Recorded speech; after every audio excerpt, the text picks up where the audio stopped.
progress, it's helpful to zoom out. Every 9 weeks or so, I like to set aside time and pull together all of the written work that we've done in all of our academic subjects. Along with that written work, I like to pull together my notes from my calendar, my planner, the instructor's guide. In the margins, I've made just quick notes all throughout the 9 weeks with just a little bit of information about about our progress in the non-written work, the history, the Bible, the literature, read alouds, readers, just comments about how it's going. Be honest. The good, the bad, the ugly, the funny, the frustrating, and the milestones. Write that in, and then zoom out and take an overlook, just an overview of all of that written work and then the non-written work for that 9-week period. Get a good idea. Pull 2 to 3 samples of work from each academic subject, the written work, and then little notes about, the non-written work. Set that aside, put it in a bin, put it away, and in 9 weeks, do the same thing again. And after 3 or 4 9-week periods, then you can compare the beginning of the year, the middle of the year, and the end of the year, and have a really good insight about how your year went. So it's really helpful to zoom out. In the day-to-day, it can get discouraging. You can have a false sense of security that you're doing really well, but when you zoom out, you tend to see the patterns throughout the year, and zooming out helps us to track progress. Hello, I just wanted to share with you that my son took his first history test ever about a week or so ago. So what is the significance of that? Well, he's a freshman in college, and he just took his first history test ever. And he did really well on it, so proud mama moment here. So how did I determine his progress going all the way through Sonlight? He started in preschool as a Sonlighter, and so he never took a history test. We read through the books, we discussed, and we read and discussed, rinse and repeat all through the years. And that really and truly was enough. Now, I used to be a high school science teacher, and so I knew that the only way for me to know what my students knew was to give them a test. I did have 20-something students after all. But homeschooling and with Sonlight, it's just different. You have a small student-teacher ratio, and you know what you're learning the whole way as you progress through the different levels. And that's how you determine your progress. Now, when you do hit high school, there are certain subjects that do have tests, and we did do those, like with math and science. But by that time, we had been able to instill a love of learning that didn't focus on grades. It's not like you just do what you have to do to get the grade that you want. You really instill a love of learning going all the way through. And we have found that the style of Sonlight without all the tests really does work and sets your kids up for whatever they want to do in the future. Every year when I evaluate my homeschoolers, the first thing that I do is look at their progress. I look at work from the very beginning of the year, say in their math book, and I remember back what problems they had. I can see by the erasing how much trouble they had with it, or how easy it was. And then I look in about the middle of the book. I do not flip through the whole thing, but then I just check right about the middle of the book. How was that going? Remember when that was hard? Remember the things we had to learn? And then I look at the end of the book, and invariably I can see how much they progressed by the end of the year, because you work in baby steps. And so along the way, I don't see how well we're doing and how much they're conquering. But when I look at just the beginning, middle, and end, it's very, very obvious. I always assess a child's progress based on that child, not grade level, because I never really know what grade level even is. It's different in every school, every district, every state. So I just look at how far that child has come from where that child was, not against anybody else. Certainly not I'm not going to evaluate based on what other children have done, because some kids, certain things just come easier, and other kids struggle and in different places. And so there's no point in measuring you against your brother. Evaluating my homeschool every year looked different depending on what state we lived in. But the one thing that I kept the same no matter where we lived is that I had my children take a standardized test at the end of every year, beginning in first or second grade. That has been a gift to them because it teaches them that skill of taking a standardized test. I also, even no matter how scary it might seem, I went ahead and did the timed test because I also feel that that's good practice for them in taking something that might seem a little stressful, but in an environment that's safe. We do Christian Liberty Press. We do their CAT test. We've always done the paper test, and recently I've tried out the online test, and I gotta say, I'm a big fan. When I first started to homeschool, I had read a bunch of books about homeschooling, and in one of the books I had read about Charlotte Mason and some of the techniques that she used, and that's where I learned about narration. Narration is a great way to evaluate your kids to see if they are retaining what you are reading aloud to them. The way I did it with my kids was I would periodically stop what I was reading and just have them tell back to me what I had read to them. So I might say, what is the most interesting thing you've learned right now? Or tell me everything you know about giraffes. And if they could just spew back to me what they've read, or what they've learned, then I knew that they were retaining the information. If they hesitated and hemmed and hawed and then I knew that they either didn't grasp the information, it was over their heads, or perhaps they were distracted and weren't really paying attention. So rather than grilling them with questions and seeing what they didn't know, this was a way for me to really test and see what they did know. Hi, ladies. Today we're talking evaluating progress in your homeschool, or as we called it as kids, progress reports on your report cards. So what we did as a family was different than a lot of families, is that I did a standardized testing every year for all my kids from kindergarten up until they hit high school. And what we looked for and what we called it for the kids was mom's report card, or the areas that mom had missed in teaching the kids. It was not an evaluation of my kids' abilities, but what mom had missed. And my kids knew this, and this is how we looked at it.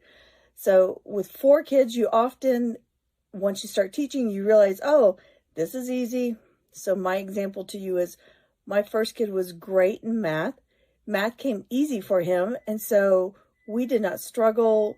And when it came to kid number 2, she struggled with multiplication, but she did it, but she struggled with it. And so what the standardized testing caught that multiplication for us, because I taught just for number 1 like I did to number 2, and what was good for number 1 was not good for number 2. Go forward, number 3 was great with her map skills. She loved drawing maps. She loved maps. Kiddo number 4 struggled with maps. It's the same scenario, just little things that you miss, that the standardized test is set to be able to find those little things, whether it be multiplication, punctuation, map skills, reading the science charts on the science portion. All those things are things that we tend to forget about, and they catch it for our kids. So I encourage you guys. It'll be a great year. I talk to you soon. Bye. How do I assess my children's progress? By talking to them. I know that sounds too simple, but it's true. Think about the smartest person you know. How do you know they're smart? Did you give them a test? Probably not. You probably heard them speak about something they're very knowledgeable about. And it's no different with your children. If they can tell you what they're learning in history, science, Bible, or any other subject, you know they're learning. And Sonlight's instructor's guides make it so easy by providing discussion questions for you. But I take an even simpler approach oftentimes. When we're done reading, I'll look at my child and say, what was that chapter about? If they can tell me, I know they paid attention and they learned something from it. And the other thing that I'm looking at each year is, are they learning new skills? So if my child didn't know how to read last year and now they can read, they're learning new skills. If they didn't know long division last year and now they understand it and can explain it to me, then they're learning. And that's really all I'm looking at, is are they learning new things from year to year? Is school making sense to them? If it's not, I slow it down until it does make sense. And if it's so simple, I push a little faster and I move at their pace. As long as they are progressing, I know we're on the right track. As we sought to evaluate our girls each year of our home education journey, we felt it was important to keep our goals in mind. The overall goal of our homeschool was to develop fully devoted, spirit-empowered Christ followers and to make our home a place where learning was valued and pursued. So in light of that mission statement, we evaluated all aspects of our children each year. We did use the checklists that are found in the instructor's guide in your download section that talks about physical development. Can your 5-year-old stand on one foot, hop, climb stairs, things like that. So those are provided through Sonlight, and we use that as a good checklist. We also kept samples of all of our table subjects. So their math worksheets, their handwriting worksheets, their creative expression assignments, and science worksheets. We kept 5 or 6 from the beginning of school, from the middle of school, and from the end of school, and we like to look at those and make sure there was progress made there. We thought back to discussion, how well they answered questions at the beginning of the year. Did they make progress through how they answered those questions at the end of the year? And then we did some spiritual evaluation. Had they made progress in that area? So our state does not require standardized testing, so we chose not to do that, but instead just to look at the things that they had done.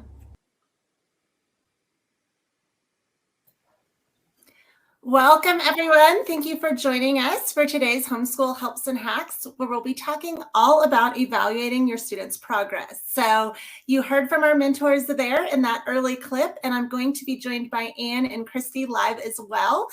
So just a few announcements so that you guys know. We will be airing this later, so you will be able to come back and watch it again if you missed something or you want to rewatch it in our app, or if you signed up on Big Marker, you'll be able to access through your email. Also, we are answering your questions live, so make sure to drop those in the chat. We have Lisa and Jonna helping us out today, answering questions in the chat, but whatever we can get to and whatever we have time for, we will answer for you in this event as well. We also have a special surprise. If you are not aware, our Fall Boost the Basics sale happened earlier this month, and that was where you could get up to 15% off on certain supplements to help you out in your homeschool. Well, if you're watching this event today and decide you might want to try out some of those supplements, we're going to have a special coupon code that we will share at the end that will allow you to get all of those items on sale as well. So make sure you stay tuned, and we'll share that at the very end. But let's start with some introductions. I am Sunny. I'm Sonlight's community manager and also a Sonlight mom of 2 kids. And Anne, you're top on my screen. So do you want to go ahead and introduce yourself next? Yes, I can. Can you hear me? Yes, I can hear you. Oh, good. Okay, my computer just told me that my microphone was not working. But Sunny, I cannot see you. Oh, you can't see me. Okay. No. Well, maybe try changing your view on the screen. I can see both you and Christy right now. So okay. Well, I can hear you just fine. So if you can hear me, go ahead and answer. Yeah, I can hear you. So we'll just keep on going. So my name is Anne. I live in Texas. I have 2 kids. I've homeschooled with Sonlight starting in 2007. And my oldest is a college freshman this year, and my youngest is a junior in high school. So it's a little crazy how fast it's all going, but it's been a great journey. Well, thank you so much for being here. And Christy, why don't you tell us a little bit more about yourself? Oh, Christy, we could not hear you though. Let's see. We'll see. Christy's going to work on her microphone real quick. Can you hear me okay, Christy? Okay, perfect. I can see you nodding. So if you can hear me, once you get your microphone settings adjusted, feel free to just jump in there so that we know your microphone is live. Sorry about the technical difficulties. We'll work on that. And Ann and I will go ahead and get started while Christy's working on her microphone. So let's go ahead and start. At the beginning there, we shared kind of different ways that we've evaluated our students. And, here at Sonlight, since we use a literature-based curriculum, we mentioned discussions. And instead of testing students, having conversations with them. So Ann, could you tell us a little bit more about that? And I mean, how do you really know if that's working and your child's getting everything they need to know through discussion only? Right. It's such a good question. And it's such a different way of doing school than most of us grew up with. And so it does feel a lot different. Well, like I said in my little post, my son just took his first history test ever, and it was in college, and he aced it. And so that proves that it does work. And the reason it does work, like you said in your little video, Sunny, that what they're learning because they're able to tell you about it just right then and there, and you see the connections that they make as time goes on. One of the things that would happen when we were doing school, we'd be sitting on the couch together, I'd be reading a book, and all of a sudden one of my kids would just jump up and run into their room. And at first I'm thinking, what in the world is going on here? We have a real big problem because they don't think they have to sit and listen. But what was happening was that they would go get a book out of their room and come back and show me that this relates to something that they had read in this other book. And so reading all the stories and all the history in the real books that Sonlight uses really just puts it all together, and you just see it as time goes on. It's just wonderful. Yeah, and I think you make a good point there that sometimes it takes a little time to see it, or you may think your child's not listening or they're not making those connections. But then later on, perhaps even months later, they say something like, oh, I remember learning about this here, or I remember this from this book. This happens a lot with like historical events. We love the timeline in our house, and it's always interesting because the kids will remember from previous years, maybe if we were doing world history and now we're doing American history, something that they learned, and they'll say, oh, I remember that from this book. So what do? I know we include questions in the IG, and I mentioned in my video that sometimes I don't even use those because in our house, at least, they might seem too hard to my youngest, where he's listening, he's paying attention to the story, but then I ask him a question from the instructor's guide, and it goes right over his head, or he doesn't know the character's name, so it doesn't make sense. So what are some options if those IG questions are too hard, or do you use the IG questions every time? How do you modify that for your students? Yeah, that's a really good question.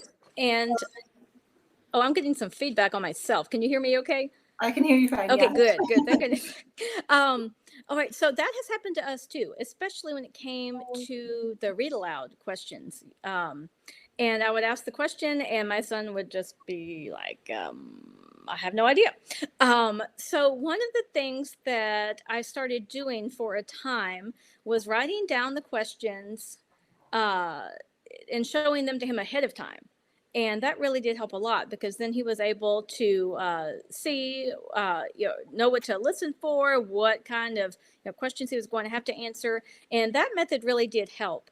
And also just, summarizing, like Sheila said in her video, doing some narration after you read something, telling back, what they've learned and what they know about now since they listened to that is very helpful. And I really think, Sonlight did design those questions to be discussion questions where everybody gets their head in it and is, trying to understand what's going on. And honestly, I don't think the child is necessarily supposed to be able to come up with that answer all on their own sometimes. It truly is a matter of discussion for the whole family. Yeah, Christy, you want to try to see if we can hear you? Sure, can you hear me? Yes, yeah. Tell us a little bit about yourself, and then we're just talking about kind of modifying those instructor's guide questions if they're too advanced or you don't want to use all of them. Yes, definitely make it yours. I'm Christy, by the way. I have 4 sons, and they range in age from 13 through college, second year, sophomore. And so let's see, for IG questions, I think there's a lag on the video. Can you guys tell that? Does my mouth match my face? It's good here, but funny thing is I can't see myself now. Okay. Technology is Okay. so weird. I'll keep going. Sorry. It's distracting because my mouth is different than what I'm saying, and it's distracting me. So yes, we are definitely big on making it ours. If there are questions, really, I want to get to the heart of what they know, and that can be hard. I would say it's a process. I think Anne alluded to this, that sometimes it takes a little time. Some of the things we're working on is vocabulary, and you can't really measure that, like their growth in their vocabulary, their growth in their attention span. There's no way to evaluate the progress in that area effectively, I think.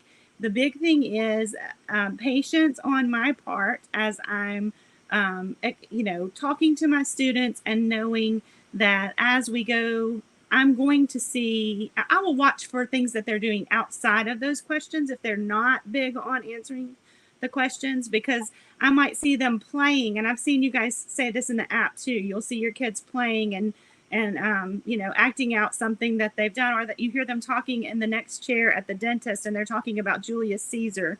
Those are certainly ways to know that they're absorbing it, and even if they can't answer that question every time.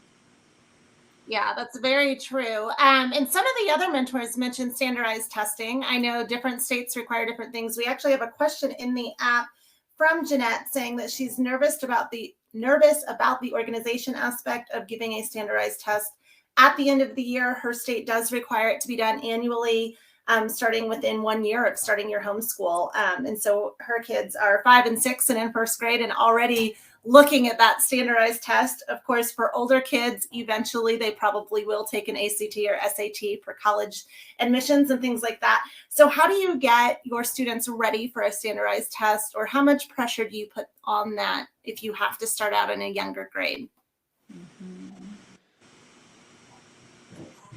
We did some standardized testing in the early grades, and I was in a state that I was able to pick myself. I was able to choose, so I just educated myself on the different kinds. I could have just gone with the easiest one, but I wanted to know what they all entailed, and I found that my favorite involved an official tester, and we took them to the house, and we got a lot of great feedback from it. She was an educational psychologist, I think, and it just seemed the easiest. She had homeschooled, and she was in the community, and she provided this service, and she gave the results to me, so it wasn't something I had to give to anyone else. And it just gave me a lot of great feedback. And so, just find the type of testing that that makes the most sense. I've tried different types of testing just to get, because I was required to do testing each year. And so I found it helpful to try different types of tests and got some really great feedback that way. I did see it as a tool, and I didn't feel, there was one time I felt pretty overly wrought about a test that we got back, a standardized test, and it was the one I was actually nervous about it before they weren't too bad, but my son had a fever of 104 when he took the test, but we didn't know that when we started. He just said, I don't feel so well in the middle of it. And he had a really raging fever by the end of the test. So he was not doing so well that day, but he did, okay. But that wasn't his best testing year. So, so I would say, don't be stressed about it. Use it and for what it is. It's a test on one day, and don't feel intense pressure, and certainly don't pass that pressure on to the kids. I think we're better about not doing that than some brick and mortar schools are. So yeah, very true. So I live in a state that does not require any testing, but kids in public schools in my state do start standardized testing at 3rd grade. Now I am a former public school, high school biology teacher, and ever since I was pregnant with my son, I've been working at a tutoring place. All right, so this tutoring place offers the California Achievement Test for all different ages. And so I thought, well, I've been homeschooling my kids their whole lives. And, the place I work offers this test. And they're, my oldest is a grade, so I should do this and make sure that we're on track, right? And I've never been as nervous in my life just because I work there and I teach kids there. And I thought, oh no, if my kid does not do well on this test, it's just going to be the most awful thing ever. All right, but we decided to do it. Benefits. I do think it was good to have them go someplace else, to do the test and have that experience of the time test. So we did do it a few years in a row. And we didn't do any kind of preparation for it. It's just, hey, this is what your math is going to be today. We're going to go and do this math part of the test. And kind of what I found is that the tests really just tell you what you already know. So the results were just fine on my kids. They showed really great vocabulary. Imagine that, growing up with the Sonlight books. And then one time it just kind of slipped by, and we ended up doing the test at the very end of the summer when we had taken a months-long break. And so my daughter's math score it wasn't as high. She was actually a little bit upset that it wasn't any higher, but it was on grade level. And and I would say that's what you would expect, having had a few months off of doing math. So the only test I would prepare for is when you get to high school and you're getting ready for the PSAT, the SAT, the ACT. Yeah, buy a prep book and go through that, because that's something you really want them to prepare ahead of time. But all the others throughout, just let them take it and just see what the results show you and go from there. Yeah, I love what you said about they kind of reaffirm or tell you what you already know in the younger grades. If you are having those discussions and you're seeing your child learning, you probably know if they're weak in math or weak in reading comprehension or something like that. So it just kind of reaffirms what you know. So if you are in a state that requires it, I would say definitely look at it as a low pressure thing. I'm in Colorado and we use an umbrella school that does require testing every other year. So that's been our experience with it. We just look at it as, okay, we're going to do something new today. And you also mentioned, like, for the ACT, SAT, there's test prep booklets for that. I mean, I remember that when I was in high school. I attended a public high school and did my own little preparations. I don't remember school preparing me to take the ACT at all. And remember, those tests, you can retake those as well. So if your student's a little freaked out about it, maybe have them start it, the semester before. That way, that doesn't have to be their final score, for college applications. They can always come back and do that later. Let's go ahead and jump into like supplementing, and if your child's not progressing in certain areas. So let's say you've identified those weaknesses, where your child is struggling. Brittany actually asks a question about spelling specifically. How did you find it best to help your child learn to spell? But of course, there's other areas your child might be struggling as well. So let's talk about some options maybe for spelling, grammar, vocabulary, handwriting, math, any area that your child might be struggling in. Mm-hmm. Well, I'll tackle that spelling question. Let's see, how do you all find it best to help your child learn spelling the best? Sonlight offers two really good products that stand alone. Of course, in the language arts, younger levels, some spelling lists are included every week. But if you do feel like your child is a more struggling speller and you want to keep on going with that, you could go ahead and get All About Spelling or Spelling UC.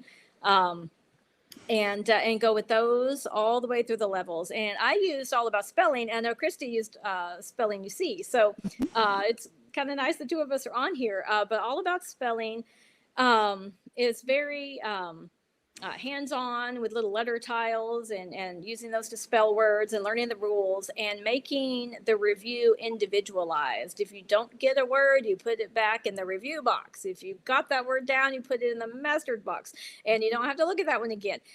So you could be, have this word in your review box for months, and that is totally okay, because it really works wherever your child is. And it has about 7 different levels that you can work all the way through. Mm-hmm. And spelling UC is similar in that if you, it's just right where they are. So you're going to review. There are maybe 6 or 7 different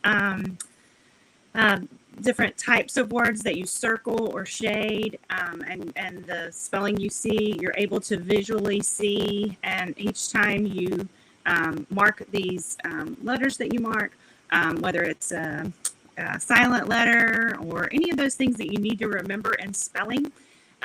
You just keep reviewing that throughout the year. So it's there's a lot of review in spelling, and so they are able throughout the year to make progress. And I did see my guys making progress, remembering, oh, I think this has a silent letter, or I think this has a tricky Y guy, or they started using that terminology as in other words outside of their spelling. So in the early years, I do want to say that be patient, I would say, on the spelling, because the list that they have in the instructor's guide, I think that was sufficient for us in the early years. I don't know, Anne, did you use those in the early years as well?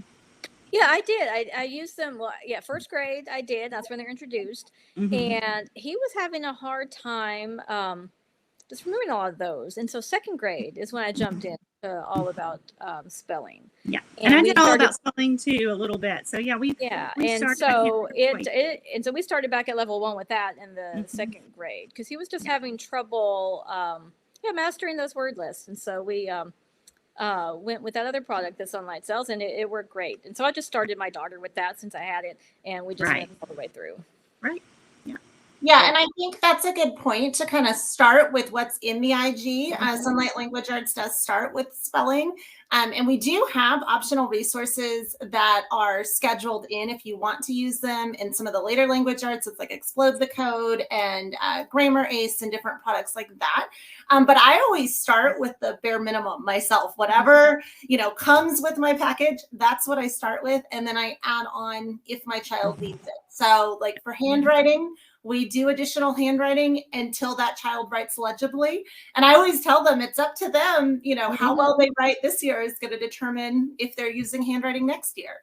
Or with spelling, if they can nail all of those Sonlight spelling lists, then I know they're set and ready to go. Same thing with math. Are you moving forward in math okay? If you're not, okay, let's supplement a little bit there. We have a lot of math resources as well, including the Mathtacular DVDs. So all of these things that I'm talking about were part of that sale. So at the end, we'll give you a coupon code if you feel that you would like to look at some of those supplements. But again, I just start with the instructor's guide and kind of go from there, depending on what the child needs. We had a question from Laura in the app saying, how do you know if something is worth fighting to do or not? So, of course, our instructor's guides kind of give us the framework of what we need to do. But how do you know when it's worth fighting? Is it something that, you can kind of keep going with, or do you need to supplement? How do you figure that out? Yeah, that's a real good question. I kind of rephrased it as, how do you know which battles to pick? And I think a lot of that depends on your child's age and their abilities. And something to keep in mind is, what is the activity trying to teach you? So let's say that your child struggles with writing, just holding the pencil for a long time is just, torture, but you're doing math. And so you've got to write those answers. But that's the thing, you can do math without writing any answers if they tell you out loud what the answer is.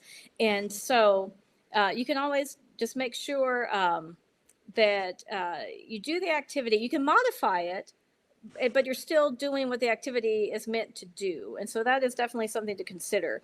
And, the way I see it, the skill-based subjects that tend to be the harder ones, at least for my kids, the math and, the composition writing type stuff, it's not negotiable whether or not they have to do it. It has to get done, but there are definitely ways to modify.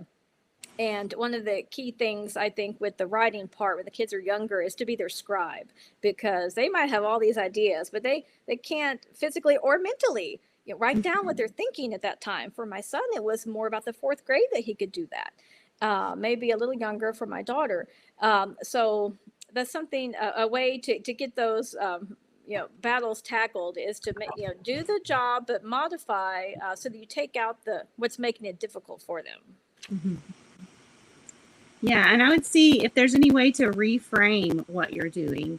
I know I've mentioned before about with the writing, when I just, instead of saying, here's your assignment for today, I need you, we're going to talk about this, and kind of focus on it as an assignment. When my guys were little, I started where, on Thursday, we're going to talk on this topic, and we're just going to talk about this topic, and you can tell mommy whatever you want to say about this topic, and we're going to talk about a trip. And so that was the writing prompt.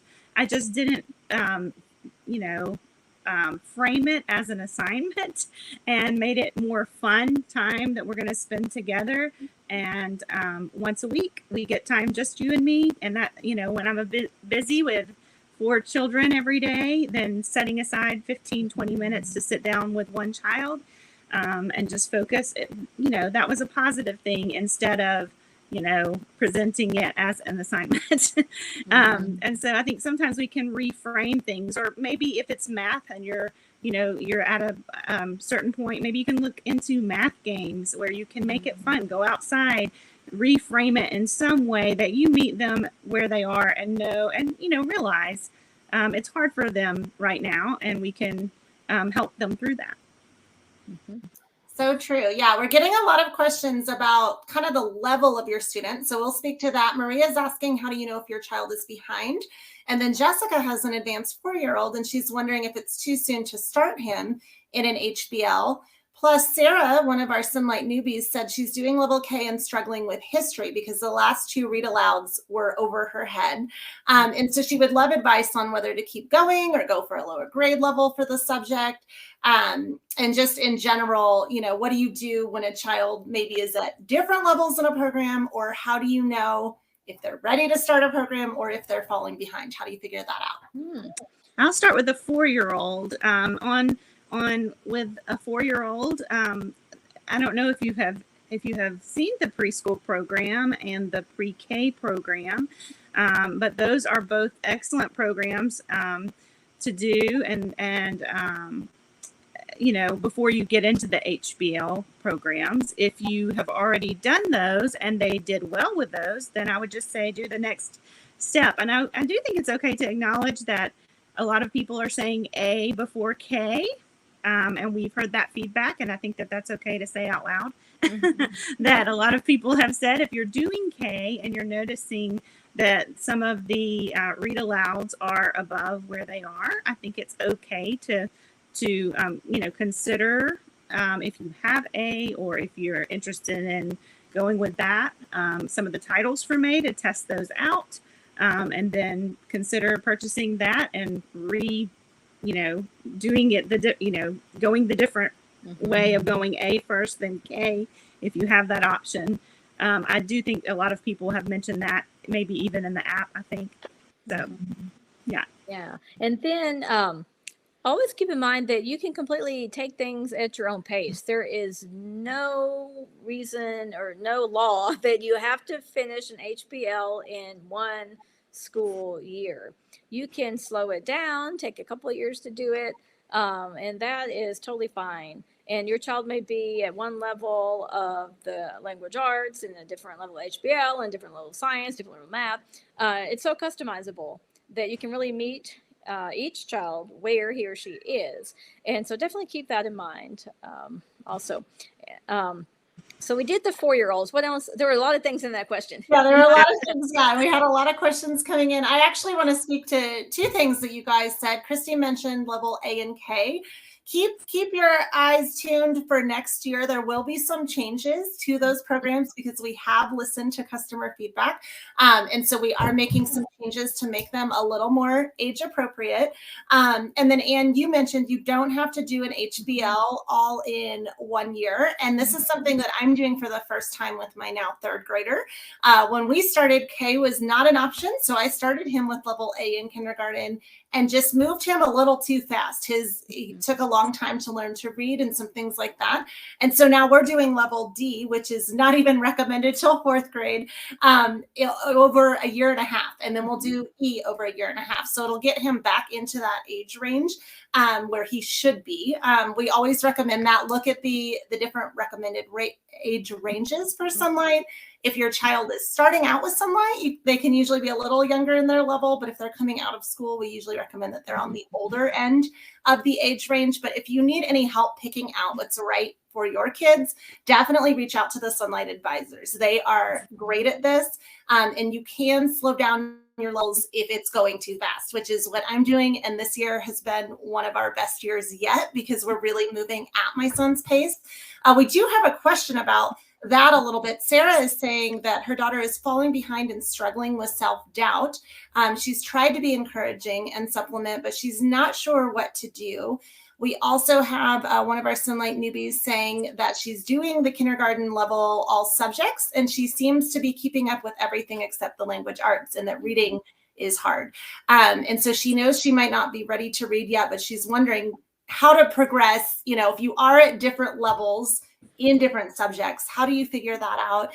And then how do you help your child who maybe is struggling with those confidence issues because they're not catching on? I want to tackle Sarah's question first because I saw before that she was asking about math, and I don't know if this confidence thing is coming from that question for math specifically. Maybe you can let us know, Sarah. But I saw that you were asking about switching to a different math program, even above that. And I would say that whatever, and you had heard the advice that you should only switch if you're having major issues, because all of them are paced differently. I think the biggest thing is take a placement test. It's not a huge deal. I've changed to a different math program. I didn't do it, as my first step, but I have chosen to change to a different math program before. And I think it was working for one daughter, but not the other. So it's okay to do that. And but whichever program you go to, make sure you take their placement test and get the just right placement. So I would say from year to year, if you do want to make a change like that, that is perfectly fine. And just and they will be Math UC does have a different scope and sequence. But just make sure you take a placement test for any math program that you have opted to do.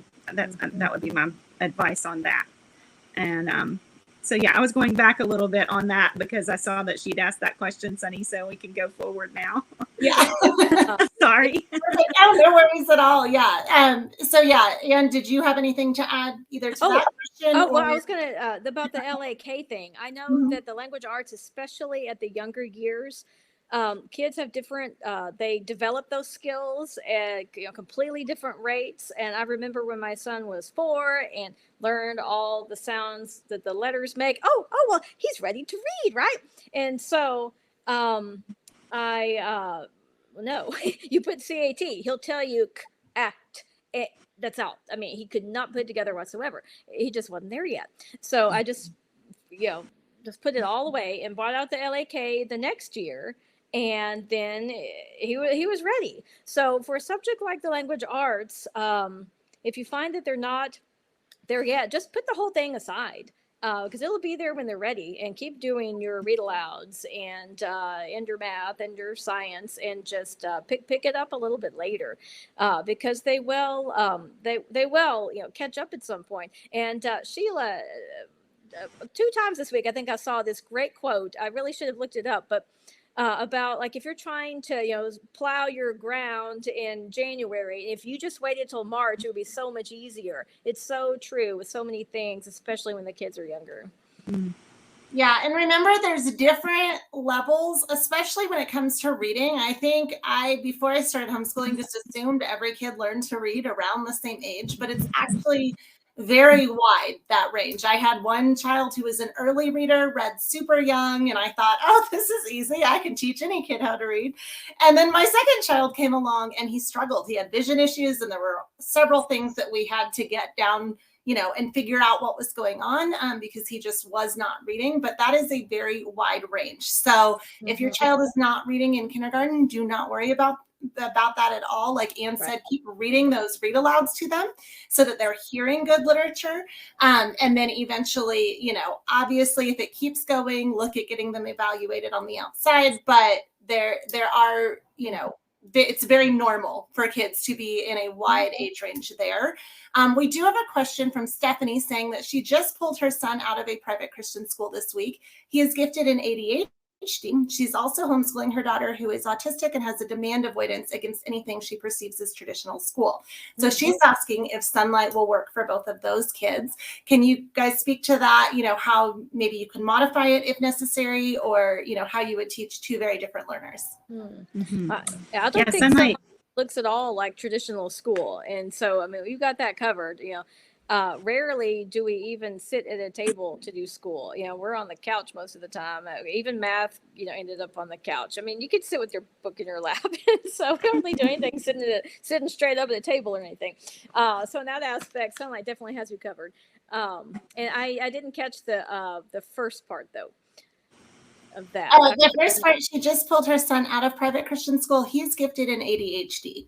So she's already homeschooling the daughter and then now wants to add in her son and is asking if Sonlight would work for both of them. Yeah, I would say it works for both, whether you have things that you want to catch up on or whether you have a child who's gifted and wanting to go further. It's very customizable.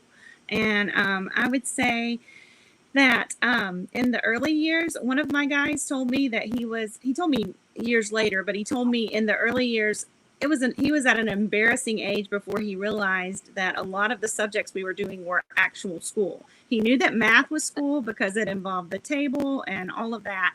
But he said, I was in elementary school before well into elementary school before he realized that he just thought everybody was in their houses reading every day. And, he just thought this is life. And so I love that about Sonlight. It is very much part of life. We take it with us. And it is something that you can really go as far as you want to go. I look back at what my boys knew after we had done just a couple of levels of Sonlight, and it was far and above. I mean, there were some things, and I shredded some of my college geography. I had to take a geography class in college, and they literally with Sonlight knew more than I knew. There was a country that I lived in later, and I missed it on a test. And when I went back, I saw that test, and I wanted to shred it so that my kids wouldn't see it. But anyway, they definitely, you can challenge them, and the reading takes off. And my guys have developed into special interests, and whether they are have challenges, some of my guys. In certain areas, we had some medical things to overcome and some developmental things to overcome in the early years with my guys. And it was really a huge benefit to them that we were homeschooling and we could take it at their pace and look at their strengths. Some of my guys love to draw, and they use drawing as part of their evaluation of what they were understanding. One of my guys did cartoon pictures after we read, and he would draw the pictures, and then we could tell by looking at the pictures, oh, wait, we didn't understand this part because the girl was in the tree and the little boy was on the ground and they were talking to each other. Just different. There's so many things that you can do with Sonlight with your reading. And as that attention span is growing, as the vocabulary is growing, you're reaching students who are struggling and students that are ready to go further. Yeah, I absolutely agree. Oh, go ahead, Ann. Well, I'm just going to point, when you are reading, this is another difference between traditional school and homeschooling, is that you don't have to be sitting still to do your school. It depends on the child. My daughter has to do something with their hands, and man, does that help her listen. I mean, she can be knitting something or working a puzzle or even putting Legos together. And that she's listening because she'll laugh at all the right times, and you'd stop and ask a question and she immediately knows it. So for the child that just, honestly, sometimes if they have to sit still and be quiet during something, that takes all their energy and all their brain power, and they're not, able to soak in what you're reading to them.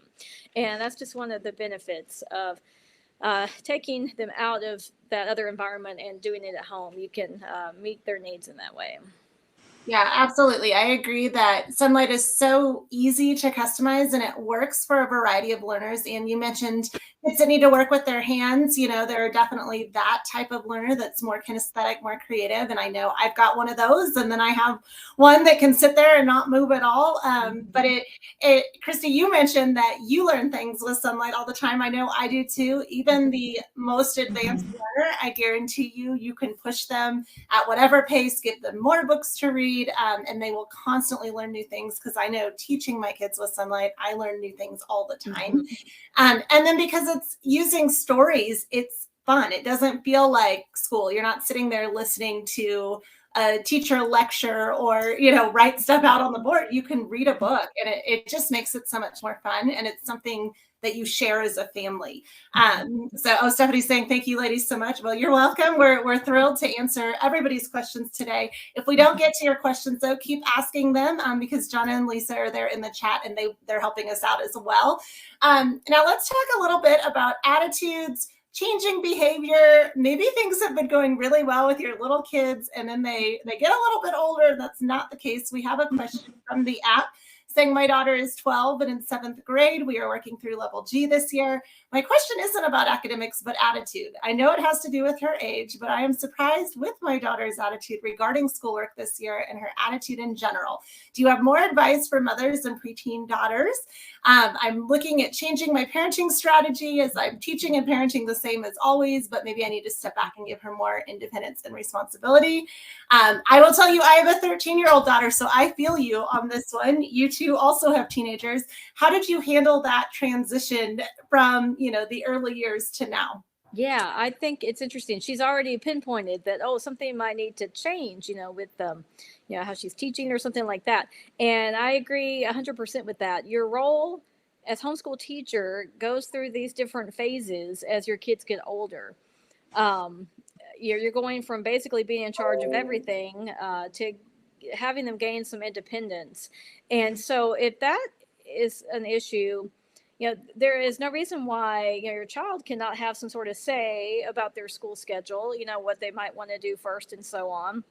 What we did, I ended up getting this little storage thingy from IKEA. And the night before, I just put every, book in there that they'd have to do. So they knew that's what has to get done today. They could do it in whatever order, they wanted. So they have some say and some ownership in that. And that's helpful too.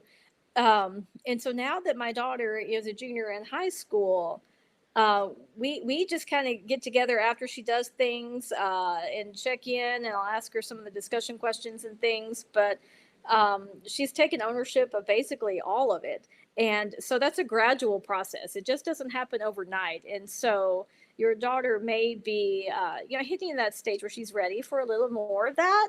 And so definitely give it a try. Mm-hmm.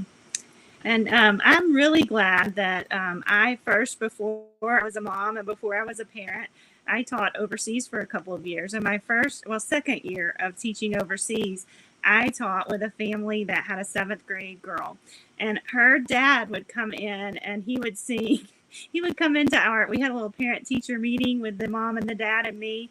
And we would sit down and he would come in singing Pavarotti's I love you, then I hate you, then I love you, then I hate you, then I love you, and he was talking about a 7th grade daughter. And he was like, we get that at home too, so it was really great for me to see it wasn't just me, this is everybody with a 7th grade daughter or son, or, I found it helpful that we were doing Science F when my son was in middle school. And we, the Understanding Your Brain book from, I think it's an Usborne book. It talks about what happens with your hormones. And we read through that book and it was very helpful to cover some of the attitudes we were getting about school.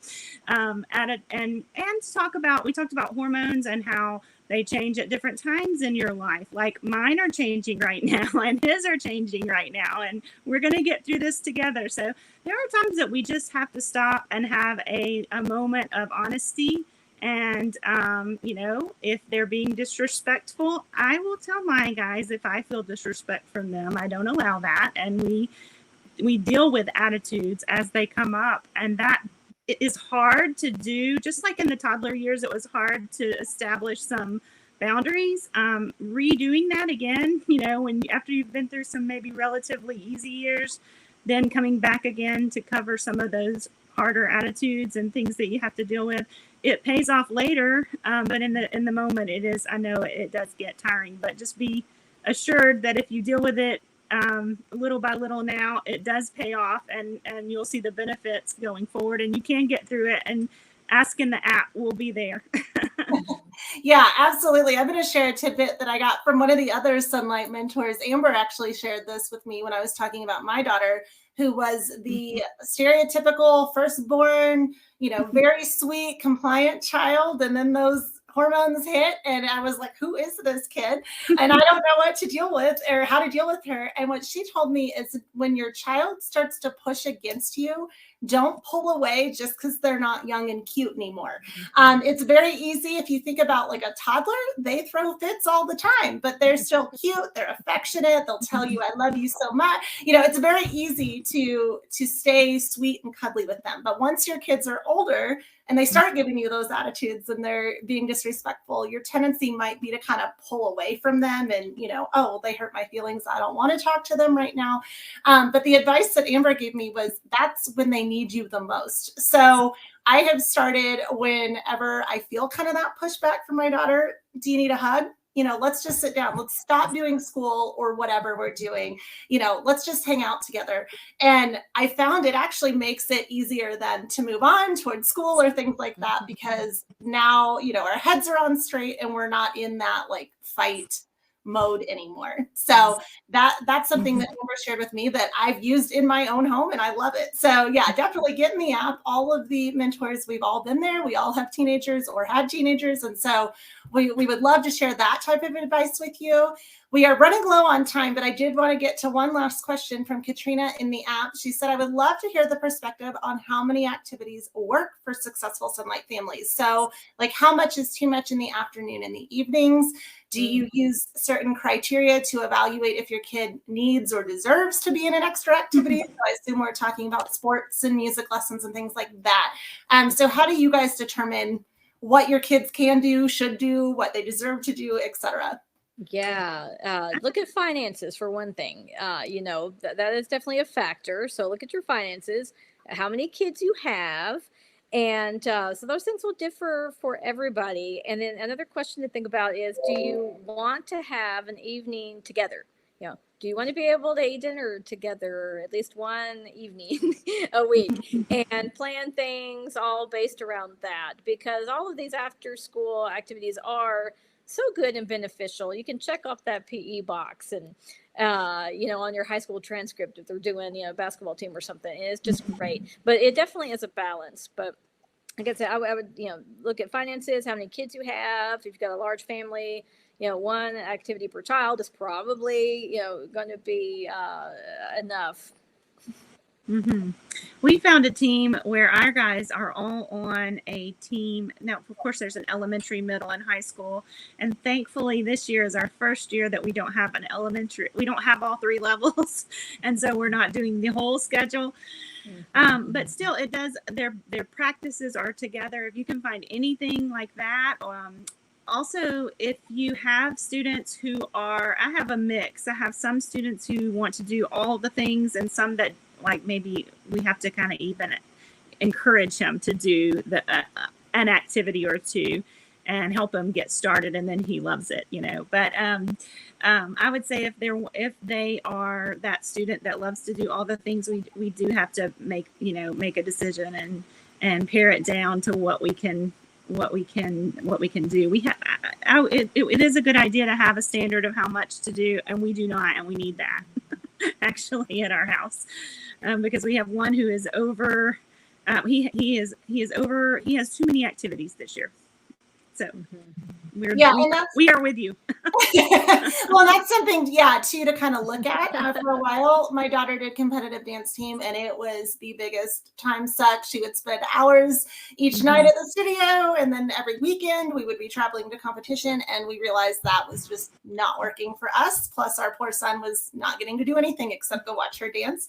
So now we kind of do 1 to 2 activities per child, and they even do some together. So that way, it's easy for us to drive places and take them where they need to go. But it's not like what you said about every night a week. We still get that time together. So we are really low on time. So if we did not get to your question, please post it in the Sonlight app on the replay of the video, and we will definitely answer you there. All of our mentors are in there. I'm going to give you that coupon code if you want any of the supplements we talked about, or even a few that we did not talk about. I know, I think Shauna dropped it in the chat for you. That code is BOOST BOOST15. So that's BOOST15. So just go to Sonlight, log in and add that to your cart, and then you'll use that as your coupon code, and it'll give you 15% off all of those items. Looks like we've got it there in the comments for you as well, so you can see it. Also, stay tuned for November 1st. All of our Christmas items will be announced, what's on sale and what fun activities we are doing for Christmas here at Sonlight. Also, our Homeschool Helps and Hacks in November is going to be all about high school. So if you are worried about high school, a little concerned, or have students that are approaching high school, in high school, that one will be for you, where we'll answer all your high school questions. That's going to be on November 17th. So you can sign up right here in Big Marker or in the app and watch it in either location. Anne and Christy, thank you so much for being here today. Jonna, Lisa, thank you for helping us on the chat. Again, if we did not get to your question, please drop it in the comments and we will make sure to answer that for you.